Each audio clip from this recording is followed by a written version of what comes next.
Buenas tardes y bienvenidos a la entrevista del día aquí en Lancelot Televisión. Hoy tenemos una nueva cita con nuestro médico de cabecera, con el doctor Barroso, que bueno, hoy vamos a abordar, lo planteaba él, lo acordábamos entre los dos, pues un poco los medicamentos, ¿no? Saber qué medicamentos pues pueden ser, con su abuso, pues pueden ser malos, o en qué medida pueden ser malos, y algunos que son utilizados para un fin, a veces son utilizados de otra manera, por ejemplo, muchas veces medicamentos que son utilizados como drogas, ¿no? Muchas cuestiones que yo creo que son interesantes y les invitamos a que se queden con nosotros. Doctor Barroso, ¿qué tal? ¿Cómo está? Muy bien, muchas gracias y saludo a todos aquellos televidentes que nos están en este momento mirando. Viendo, ¿no? Doctor, vamos ya a saco. Hemos hablado, acordábamos esto y yo creo que es un tema interesante. Vamos a empezar por uno muy habitual, un medicamento que parecía la maravilla, porque es el gran analgésico que le llamaban, el ibuprofeno, y sin embargo ha habido como unas restricciones. ¿Por qué? Ahora ya... Sí, comente, el ibuprofeno. Vamos a hablar. Ibuprofeno pertenece a un grupo de medicamentos llamados antiinflamatorios no esteroideos. Ajá. Es decir, son antiinflamatorios y también son analgésicos. Pero bueno, estos antiinflamatorios no esteroideos tienen un uso perfecto y actúan muy bien, pero, ahí viene el pero. Hay unas prostaglandinas que son unas sustancias lípidas o grasas que protegen el tejido celular. Hay una prostaglandina A que protege la mucosa gástrica y hay una prostaglandina B que protege la mucosa de las articulaciones. ¿Qué sucede con todos los antiinflamatorios no esteroideos? No solo el ibuprofeno, todos. La aspirina también es un antiinflamatorio no esteroideo. ¿Paracetamol también? Sí. ¿Paracetamol también es...? El paracetamol no es un analgésico. Es un analgésico. No es antiinflamatorio. Vale. Es analgésico. Es verdad. El ibuprofeno es antiinflamatorio, es verdad. Pero la aspirina sí es antiinflamatoria y también analgésica. Está considerada como antiinflamatorio no esteroideo. Pero bueno, estos de los ibuprofenos y su familia actúan contra la prostaglandina A, que es la que protege las paredes celulares del estómago. Y actúan muy positivamente desinflamando la prostaglandina B, que es la que cubre las articulaciones. Por lo tanto, el uso de los antiinflamatorios no esteroideos en general debe ser determinado, bien graduado por dosis por el médico. No podemos, por ejemplo, en un niño darle una dosis elevada porque le vamos a provocar daño. Ese es el Dalsi, ¿no? El Dalsi es el que tiene el Dalsi tiene ibuprofeno. Pero bueno, las dosis tienen que ser, en los niños, es muy importante esto y yo estaba pensándolo anoche, decirlo aquí. Los niños hay que darle la dosis por miligramos por kilo. Por el peso que tienen. Sí, lo ponen en las propias dosis. Sí, pero a veces no se hace. Sí. Vuelvo a veces no lo hacen. Yo recibo niños accidentados y vienen con el diagnóstico de contusión, y prescripción, le mandan ibuprofeno de 600 o de 400 cada 8 horas. Y eso no es lo correcto, hay que pesar a ese niño y calcular los miligramos por kilo que se utilizan en esas dosis de ibuprofeno o cualquier otro medicamento, incluso los antibióticos. Vamos a estar claros. Entonces, vuelvo a repetir para no tener, porque tenemos muchas cosas que hablar. Estos usos y abusos, hay que saber dosificar bien los antiinflamatorios no esteroideos, porque vuelvo a repetir, y cuando se ingiera, recomiendo tomar un protector gástrico, que también favorece la ayuda, que evita que dañen tanto a la prostaglandina A, o sea, el omeprazol, por ejemplo. Sí, correcto. Para evitar proteger el estómago. O sea que el ibuprofeno en exceso, sobre todo principalmente al estómago, al sistema gástrico. Conozco casos, tengo en mi historial, que tengo bastantes años de médico, voy a cumplir casi ya 55 años. Madre mía. He visto casos de personas mayores que se automedican, porque hay que tener cuidado con la automedicación. Hay muchas personas mayores que tienen artrosis, artritis, y esto es verdad, son muy buenos, quitan el dolor y desinflaman. Lo toman sin control. Y posteriormente, porque lo tuve en experiencia propia, con un paciente, incluso la madre de un compañero, que hizo una gastritis hemorrágica y murió.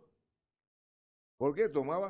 En aquel momento se tomaba la indometacina, que también es un analgésico no esteroideo, un antiinflamatorio no esteroideo, y como ella tomaba pasto, y se provocó una gastritis hemorrágica que provocó la muerte. Entonces, sí, que puede ser grave. No debemos nunca utilizar medicamentos si no están regidos por una dosis adecuada y por un médico. Una prescripción médica, ¿no? La automedicación es negativa. Vale, seguimos pasando, porque todo esto, efectivamente, por ejemplo, ahora vienen los antibióticos. De hecho, se ha abusado muchísimo de antibióticos cuando nos duele un poco la garganta. Y abuso de los antibióticos. Los antibióticos también deben ser dosificados de acuerdo al peso del niño por miligramo por kilo, y en los adultos también tienen que tener una dosis adecuada. Los antibióticos, cuando se prescriben, es por 7 días. Antiguamente, la penicilina, que es el mejor antibiótico que hay, se utilizaba mucho. Ahora, por una amigdalitis, se utilizaba penicilina que acaba con el estreptococo o estafilococo que provoca, casi siempre es el estreptococo que provoca las faringitis bacterianas. Y entonces, ¿qué sucede? Que con 2 millones de penicilina se eliminaba el proceso inflamatorio e infeccioso. Pero los gérmenes seguían ahí. Y las personas se ponían con la penicilina duele tanto, inyectaban 2 veces, 2 inyecciones o 3, y ya no seguían a los 7 días. ¿Qué sucede esto? Que esos microbios son seres vivos, que lo he dicho muchas veces, crean resistencia. Entonces se mutan y ya llega un momento que la penicilina no hace efecto. ¿Por qué? Porque las dosis de antibióticos son 7 días. Nada más, si en 7 días no ha resuelto el problema, hay que cambiar. Pero otra cosa también es importante decir.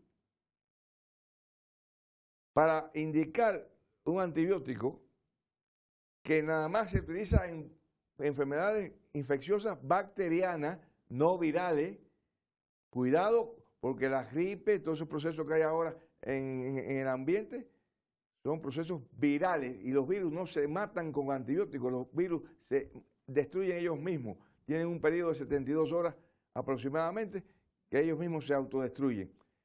Tratamiento sintomático. Los antibióticos no se utilizan en enfermedades virales. Ahora, en enfermedades bacterianas, los antibióticos tienen que utilizarse. ¿Cómo debe utilizarse bien un antibiótico?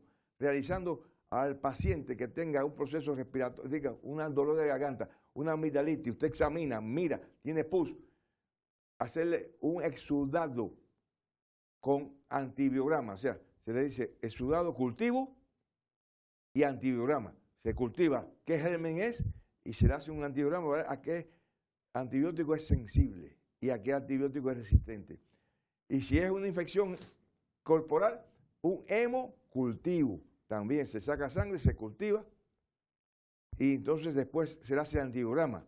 Y ya se sabe, en definitiva, cuál es el antibiótico que ataca bien a ese microbio, a esa bacteria que está lesionando al paciente. Porque también hay que decirlo, ¿no? O sea, el antibiótico fue la verdadera revolución, ¿no? Fue, sí. Porque todo lo que eran, ¿no?, infecciones... Anteriormente... hubo un antes y un después del antibiótico, ¿no? Cuando yo nací, empezaron los antibióticos. Año 1941. Anteriormente se utilizaban las sulfas. Las sulfas, que era lo que se utilizaba, la sulfamida. Entonces, yo recuerdo, porque yo tuve una lesión pequeña y no me pusieron antibióticos porque todavía estaban en proceso, me pusieron sulfa y me curaron. Pero bueno, las sulfas también tenían un proceso que ya se eliminaron porque hay antibióticos. La sulfa no es un antibiótico, es un bactericida. Cuidado.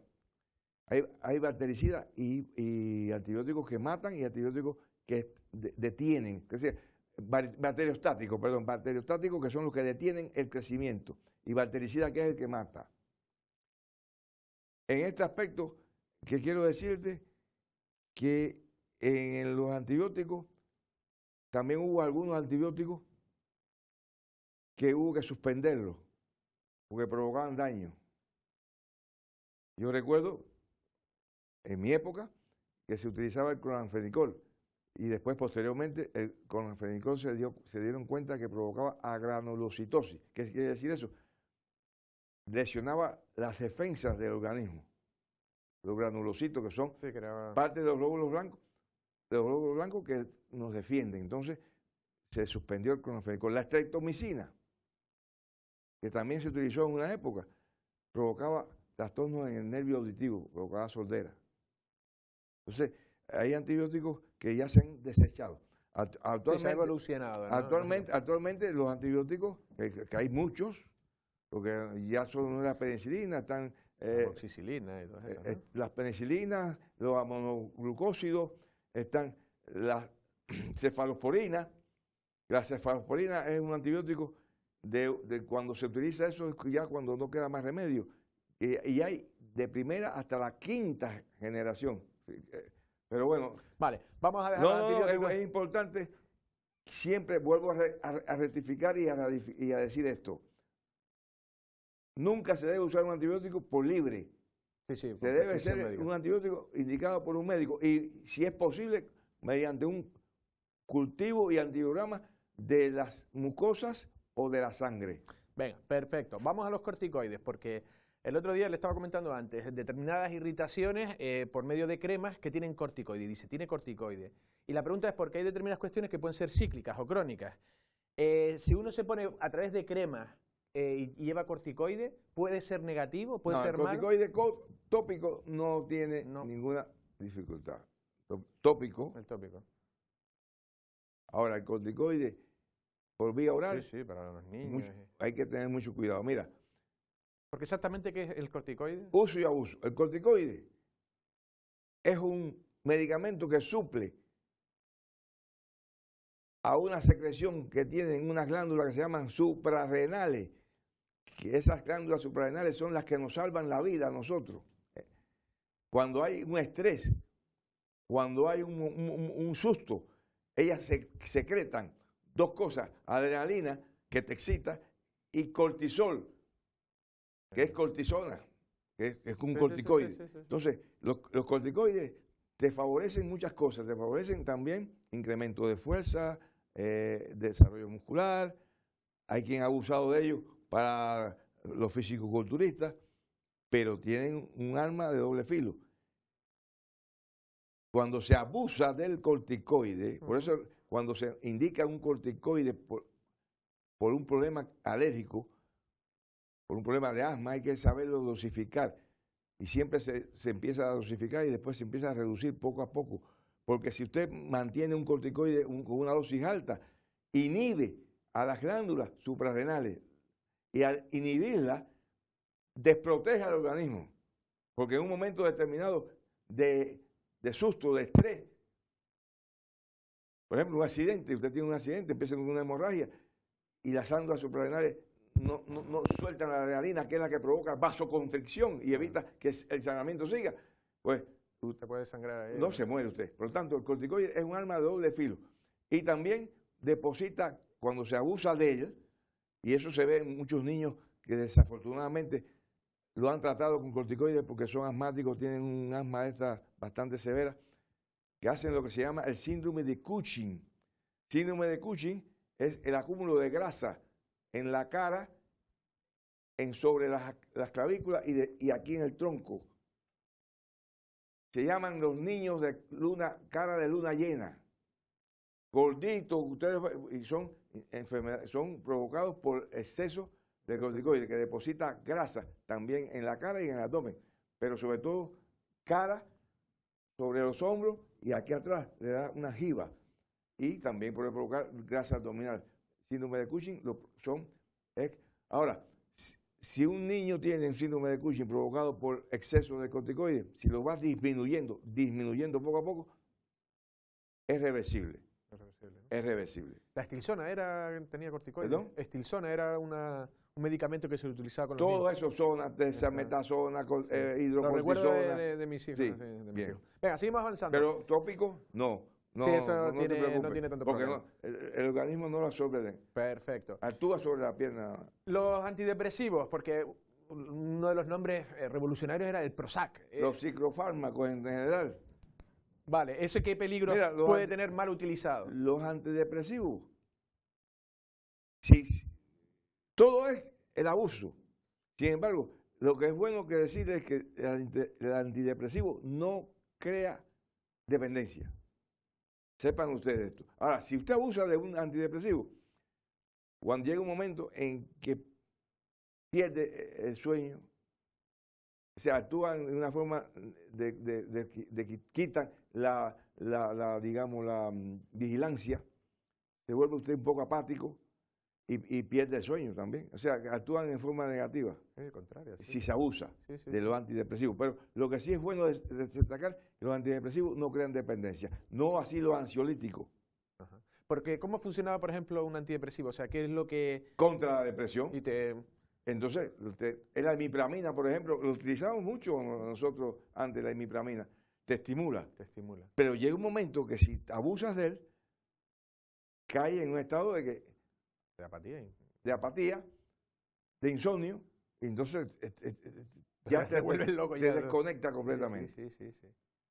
Los otros, los ansiolíticos, no confundir una cosa con otra, que es la ansiedad, que es como por ejemplo el diazepam, que se utiliza, se abusa, sí crea dependencia. Y también, si se abusa, te puede provocar después estado de confusión mental, de mareo, de trastorno, incluso de tu personalidad.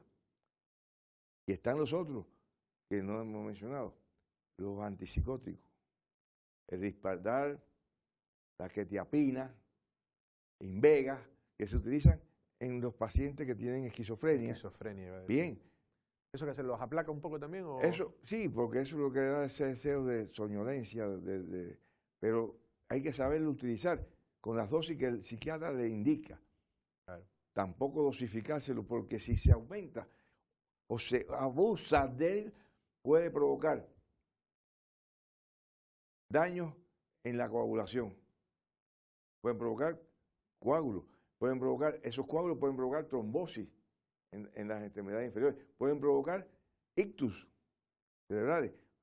Pueden provocar priapismo, que es un problema que tienen los hombres cuando en el pene se le coagula la sangre en los cuerpos cavernosos.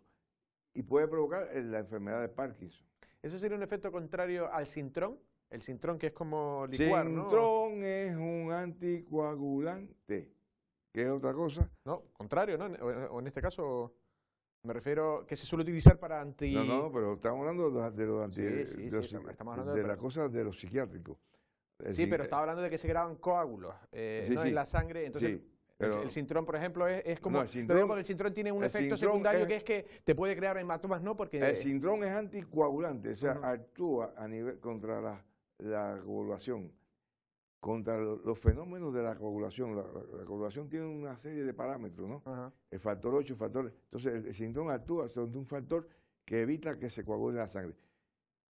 Eso se utiliza en los pacientes que tienen problemas de arritmia. O sea, cuando hay una arritmia que el corazón no bombea bien, pues incluso en los que tienen problemas valvulopatía, que se han operado incluso y le han puesto prótesis, pues hay que tener cuidado porque el choque de la sangre, las plaquetas se rompen y al romperse las plaquetas se suelta una sustancia que se llama tromboplastina, después se vuelve en fibrinógeno y la fibrina. O sea, es un proceso que va, y la fibrina ya es un pegamento. La fibrina es un pegamento que pega a todos los glóbulos y forma el coágulo. Precisamente la postilla esa, cuando nosotros sangramos, que se nos coagula la sangre, eso es fibrina, que ayuda a que no siga sangrando y se haga la llamada postilla, ¿no? El coágulo. Vale, vamos avanzando, pero digo, estamos ya fuera de tiempo. Pero hablando de Sintrón hay que hablar de otra cosa, que no confundir los anticoagulantes con los antiagregantes. La aspirina, por ejemplo, es un antiagregante. El Plavix es un antiagregante. Evita que las plaquetas se peguen y se rompan, porque en las plaquetas es donde están todos estos procesos de la coagulación. Vale, perfecto. Recta final. Temas de... porque alguna de estos yo creo que igual lo ha mencionado y eso no conozco a qué familia pertenece. Por ejemplo, muchos jóvenes utilizan medicamentos porque tienen un alto contenido de anfetamina. ¿Cuáles suelen ser las que tienen? Mira, están la anfetamina, ahora el metilfenidato, el Ritalina, la Ritalin, que es el que está en el mercado, porque yo creo que la anfetamina ya no está en el mercado, pero el metilfenidato, que es Ritalin, que se utiliza en el trastorno de desviación de TDAH, trastorno del déficit de del déficit de atención e hiperactividad. Son estimulantes del sistema nervioso, pero también pueden crear dependencia. Pero al mismo tiempo, si se abusa de esto, llega un momento en que el individuo tiene un deterioro mental cognoscitivo, es decir, empieza a perder conciencia, se vuelve tonto, no filtra, no asimila, su cerebro empieza a perder memoria. Crea también un proceso de insomnio. Claro. Totalmente, el individuo se pierde el insomnio. Eso lo dije el mes pasado. En una época se utilizaba la anfetamina porque no dormía y te hacía que tuvieras más capacidad de memoria. Para estudiar, Para estudiar, lo utilizamos. Sí. Nadie puede escupir para arriba, todos hemos cometido eso. Pero después, posteriormente, se ha visto que si la utilizas con demasiado abuso, te crea un trastorno de tu personalidad. Tengo experiencia de compañeros que abusaban de esto. No voy a decir, bueno, lo tengo en mente ese nombre porque era un gran amigo mío, pero era un individuo que estaba en una etapa que era dirigente de los estudiantes y se dedicaba todo el tiempo al problema político. Entonces, de noche se tomaba varias dosis de anfetamina para poder estudiar y poder ir a los exámenes y sacaba buenas notas. Así estuvo 5 años de la carrera. 5 años de la carrera. Se graduó y a los 3 o 4 años, como crea hábito, crea dependencia, nos enteramos que había hecho un brote psicótico. Y entonces ese compañero, muy valioso, pero provocó su dependencia de la anfetamina, un brote psicótico. ¿Por qué? Porque también te crean problemas del corazón y te crean hipertensión arterial. Claro. Ahí el corazón va allá. Y los corticoides, se me olvidó decir, los corticoides pueden provocar también diabetes. Si abusa, hecho para atrás un poco, un rewind, corticoides pueden provocar diabetes. Y estos medicamentos y bimpravina pueden provocar también trastornos del corazón, hipertensión arterial, hipertensión que te puede romper un vaso sanguíneo y provocarte un derrame cerebral. Pues, doctor. Y falta algo de decir, porque es importante decir, cuidado con aquellos que les gusta porque tienen disfunción, la Viagra y el Cialis, cuidado.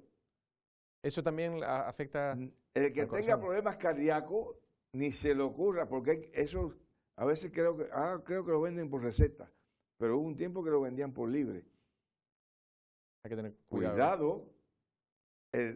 La Viagra, 100 miligramos es la dosis que se debe tomar. El Cialis, 20. Se recomienda tomar una diaria cuando hay disfunción. Pero si usted tiene problemas cardíacos, cuidado, porque haciendo el amor le da el patutazo y se queda ahí. Bueno, pues no es mala manera de que te dé el patutazo. Doctor, ha sido un placer. Muchísimas gracias. Ya le vemos el próximo mes. Bueno, los consejos de nuestro doctor de cabecera, nuestro médico de cabecera, el doctor Barroso, que acaba hablando pues, ¿no? del Viagra o de la Cialis y de fármacos muy conocidos. Hemos hablado en algunos casos de Prozac, de muchos medicamentos que son utilizados, que tienen un fin, pero que son por el abuso o por un uso incorrecto, pues pueden ser contraproducentes y se vienen contra uno, ¿no? Por eso yo creo que este tipo de consejos viene bien, porque muchas veces no sabemos que a determinadas patologías pueden sentar mal determinadas determinados medicamentos y encima ya no solo un abuso, sino un uso pues puede ser contraproducente. Sin más, nosotros nos despedimos. Pasen una feliz tarde.